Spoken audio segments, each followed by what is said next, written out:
Samantala, alamin na po natin ang latest na sitwasyon sa North Luzon Expressway. Kausapin po natin si Robin Ignacio, ang Assistant Vice President for Traffic Operations ng NLEX Corporation. Magandang tanghali at welcome po sa Balitang Hali, sir.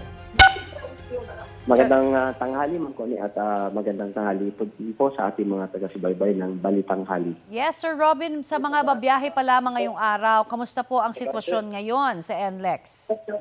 Opo, sa ngayon po, dito sa ating mga papasok na toll plaza, actually, light na po yung pumapasok na volume. At yung mga nakapasok po dito sa loob ng kahabaan na po ng NLEX, meron lang po tayong about a kilometer na 30 to 40 kph po dito sa may Marilao area, kung saan nakapag-implement po kami ng counter flow. Kasi earlier, Ma'am Connie, ang counter flow natin is as long as from Balintawak up to Marilao. Pero ngayon, may Kawayan to Marilao na lang po. Okay, And then so meron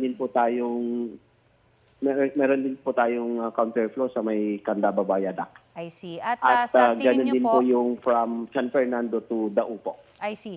Sa tingin niyo ho ba, Sir Robin, tapos na yung sinasabing bulto ho ng mga pasahero na kumbaga lalabas po papunta sa mga probinsya sa norte? O meron pa ho yung second wave, kumbaga, ng dagsa?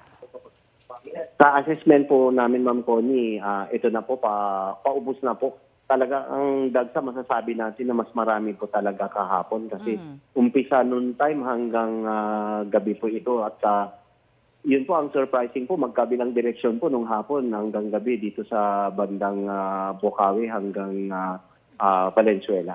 I see. So, inaantay na lang natin na maubos po itong konting volume na nandito sa loob and then magla-light traffic na po tayo. Aha. Nangyari na ho ba yun na po pwedeng sa umaga, baka natakot masyado? May mga nagdagsaan naman ho, bandang gabi na.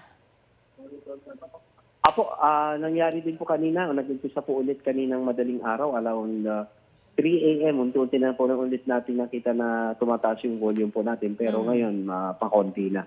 So, ang inaasahan naman natin, yung balikan na lang po nila. So, baka maaring meron na po konti bukas, pero ang dagsahan pa rin po ay Sunday afternoon at saka evening. I see. At yung ating po namang pagbibigat ng trapiko dyan, kailan po inaasahan kayang bibigat? Sabi nyo, by tomorrow, pwedeng may mga nagbabalikan na. Pero ang bulto ho ba niyan? Baka sa Sunday kaya, kung may pasok na sa Monday, ano, sir?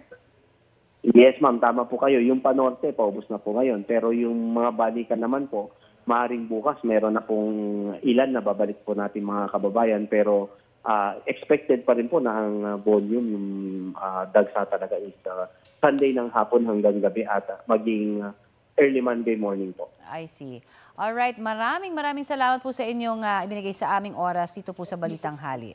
Thank you, sir. Maraming salamat po at magandang tanghali po.